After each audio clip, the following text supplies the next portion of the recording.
as we have already discussed in theory that a neonate lung is pink, but as you can see, lungs due to pollution takes this kind of color. It may be grayish pink or it may be black.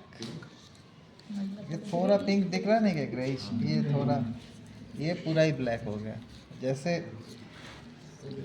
एकदम अगर हम जैसे कि बोला pollution free area में जाएंगे तो वहाँ पे पिंक लंग्स मिलेगा, लेकिन यहाँ पे नहीं है। Now, how to hold these lungs in anatomical position? For anatomical position, first of all, you have to know the side determination. तो साइड डिटर्मिनेशन का सबसे आसान तरीका है कि right lung has got 2 fissure and 3 lobes, and left lung has got 1 fissure, 2 lobes. After that, if you squeeze the right lung, you see froth coming out from 2 areas. So 2 bronchus are there, apertorial bronchus and hypertorial bronchus. Gloves पहन के अगर पकड़ोगे तो bronchus have got a cartilaginous filling. नाक कान ये जो है cartilage है, तो कार्टिलेजिनियस फिलिंग, एंड यहाँ पे कार्टिलेजिनियस फिलिंग एक ही दिख रहा है, ठीक है। So left lung has got only 1 bronchus with cartilaginous filling, right lung has got 2 bronchus with cartilaginous filling. अब anatomical position, so apex is conical apex is upward, but apex is not a point. Apical notch के ऊपर जितना सा area cervical region में रहता है, thorax के बाहर रहता है, ऑल ये समझो मेरा ये फर्स्ट रिब है, पकड़ लो, ये फर्स्ट रिब के ऊपर जितना सा अंश है total, this is apex, this whole area is apex, okay. So conical apex is upward and concave base is down. दिख पा रहे कितना सा गहरा कॉनकेव है, ठीक है। Then sharp anterior border, rounded posterior border, then you have a hilum which is medial and a costal surface that is lateral. So this is how to hold lung in anatomical position. Left lung also same, conical apex upward, concave base downward, sharp border anteriorly, rounded border posteriorly, irregular surface bearing hilum medially and costal surface laterally. ये हो गया common feature. अभी differentiating, right lung has got 2 fissure, 3 lobe, upper lobe, middle lobe, lower lobe. Left lung has got 1 fissure, oblique fissure, upper lobe and lower lobe. There are 2 fissure, oblique fissure and horizontal fissure, upper, middle, lower lobe. Okay. Now, regarding more difference, if you see the height versus width ratio, here it is 1:2. Here width ज़्यादा है, height कम। width इधर height is to width ratio क्या होगा 3:2, और यहाँ पे height is to width ratio अगर देखेंगे तो देखो यहाँ पे height ज़्यादा है, इसको अगर सेम लेवल पे मैं फिक्स करूँ तो देखो यहाँ पे ये ज़्यादा आ रहा, तो height ज़्यादा है, width देख रहे हो कम है, यहाँ पे width ज़्यादा है, height कम है। And even after that if you see यहाँ पे कितना ज़्यादा होलोड आउट है, कॉन्केविटी, दैट इज़ वाई यहाँ पे हाइट ज़्यादा, हाइट कम हो गया, क्योंकि लीवर इस तरफ है, स्प्लीन इधर है, तो इधर ज़्यादा है। वेट अगर देखेंगे, इसका वेट ज़्यादा है, इसका वेट कम है।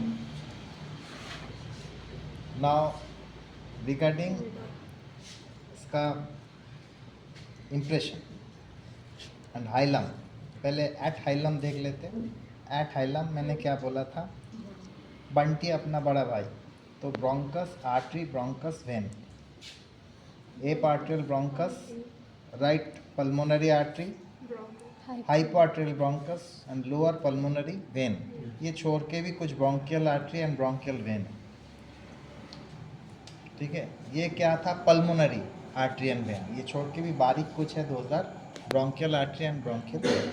एंड एंटीरियर टू पोस्टीरियर क्या रिलेशन है, वैब, that is vein artery bronchus. यहाँ पे क्या है, अपुन बढ़ा हुआ है, that is artery bronchus vein. Left pulmonary artery, left principal bronchus and lower left pulmonary vein. Anterior to posterior again it will be vein, ठीक है, vein artery bronchus। यहाँ पे vein कहीं तो भी है, कोलैप्स है, ये देखो, ये जो है यहाँ पे vein है, vein artery bronchus, ठीक है।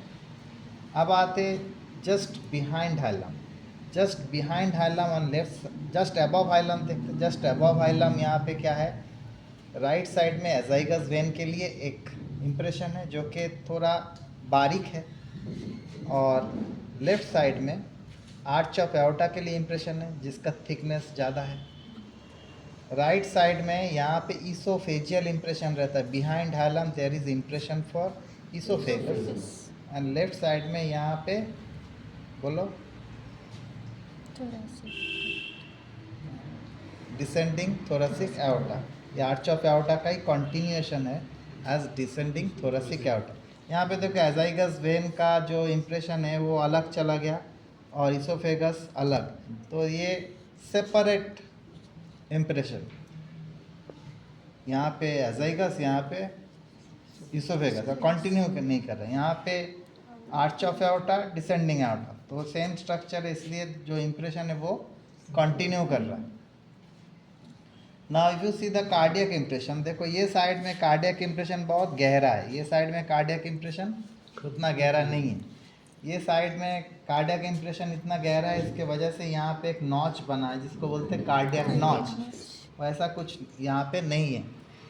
फिर यहाँ पे कार्डियक इम्प्रेशन बड़ा होने की वजह से यहाँ पे देखो इतना सा पार्ट देखो, एक टंग लाइक लग रहा है, it is appearing like a tongue, so इसको बोलते lingula, tongue like projection, it is called as lingula, जो कि लेफ्ट लंग में है, राइट लंग में नहीं है। तो राइट लंग में लिंगुला के बदले क्या है, middle lobe. This whole middle lobe has been compressed to form lingula here. जो उधर मिडिल लोब है वही यहाँ लिंगुला है। क्यों ऐसा पतला हो गया, क्योंकि हार्ट इधर कॉम्प्रेस कर रहा है, ठीक है।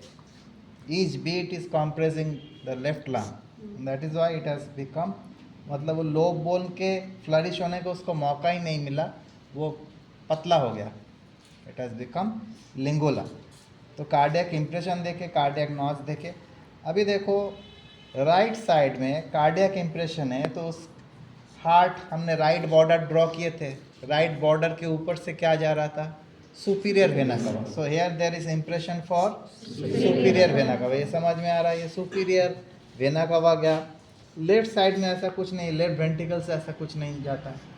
ये राइट एट्रियम का इम्प्रेशन है, ये लेफ्ट वेंट्रिकल का इम्प्रेशन है। तो राइट एट्रियम से सुपीरियर वेना कवा, इंफीरियर वेना कवा, इधर से जाता है इंफीरियर वेना कवा, इधर से जाता है सुपीरियर वेना कवा। तो उसका थोड़ा बहुत हमको इधर इम्प्रेशन दिख सकता है, लेकिन लेफ्ट साइड में वेंट्रिकल से ऐसा कुछ ऐसा नहीं है, तो उसका कोई ऐसा कंटिन्यूअस इम्प्रेशन नहीं दिखेगा।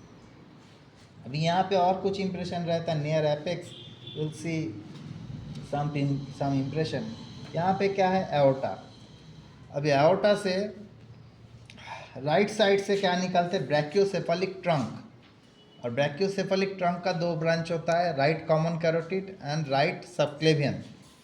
लेफ्ट साइड में डायरेक्ट ब्रांच है, तो ये दो डायरेक्ट ब्रांच है, left subclavian and left common carotid, उसका इम्प्रेशन दिखेगा। यहाँ पे एक वाई शेप इम्प्रेशन दिखेगा। वाई शेप इम्प्रेशन क्या है, पहले नीचे का डंडी क्या है, ब्रैकियोसेफलिक ट्रंक, और ऊपर बाइफर्केट हो रहा है, एक सबक्लेवियन और एक right common carotid. Apart from that यहाँ पे क्या है इम्प्रेशन, सुपीरियर वेना कावा का, और ये पीछे से आएगा इसोफेगस, इसोफेगस का इम्प्रेशन इधर भी आएगा। ये एपेक्स के रीजन में इसोफेगस का इम्प्रेशन, मतलब दोनों लंग्स बहुत नज़दीक रहता है, और इसोफेगस का इम्प्रेशन दोनों में आता है, हाफ हाफ करके।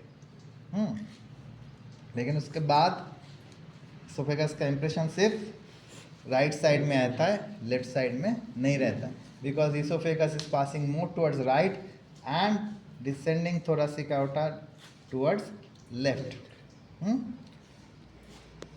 तो ये हो गया मीडियल सरफेस के मीडियस्टिनल पार्ट। मीडियस्टिनल पार्ट छोड़ के मीडियस्टिनल पार्ट में और एक चीज़ है, यहाँ पे क्या है, पल्मोनरी ट्रंक। ये पल्मोनरी ट्रंक है, ये वेन जो है, ये वेन कभी डायलेटेड रहता है, कभी कोलैप्स होता है, तो इसको जगह देता है। एंड जो रूट ऑफ द लंग है वो भी ऊपर नीचे, लंग ऊपर नीचे होने की वजह से इसको थोड़ा एक्स्ट्रा स्पेस चाहिए।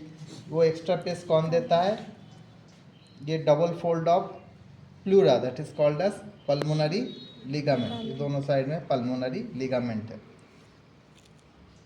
अभी ये पार्ट अगर छोड़ दिए, एंटीरियर 2/3 छोड़ दिए, पोस्टीरियर 1/3 में क्या है, vertebral impression. So vertebra and intervertebral disc, इसके इंप्रेशन है। साइड में क्या रहता है, यहाँ पे तुम देख पा रहे हो, ये ऑब्लिक जो जा रहे हैं, these are all impressions of ribs. और रिब्स के बीच में जो एलिवेशन है, those are the areas for intercostal space. Intercostal space में क्या रिलेटेड रहेगा, intercostal artery, vein, nerve, intercostal muscles. Muscles मतलब external intercostal and internal intercostal, ठीक है। अब नीचे यहाँ पे तो डायाफ्राम है, डायाफ्राम के बाद राइट साइड में क्या है, लीवर, और यहाँ पे भी डायाफ्राम है। डायाफ्राम के नीचे इधर क्या है, स्प्लीन एंड स्टमक, ठीक है।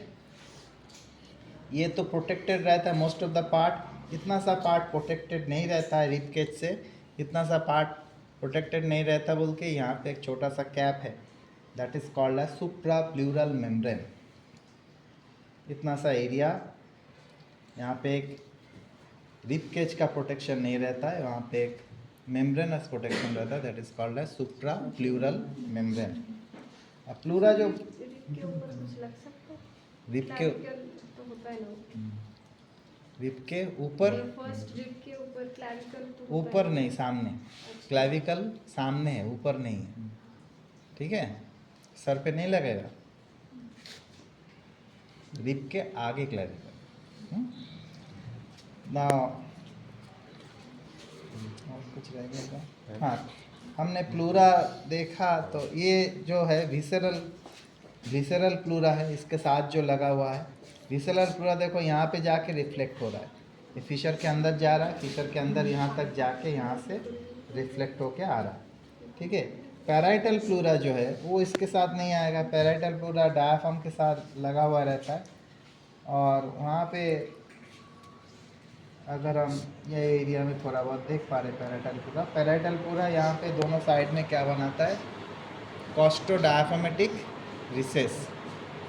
ये जो एरिया है इसके नीचे यहाँ तक आता है प्लूरा, और वहाँ पे बनता है कॉस्टो डायाफ्रामेटिक रिसेस, और यहाँ पे बनता है कॉस्टो मीडियस्टिनल फोल्ड, ठीक है। अभी काम करो, दो ग्रुप में डिवाइड हो जाओ। एक ग्रुप राइट लंग देखें,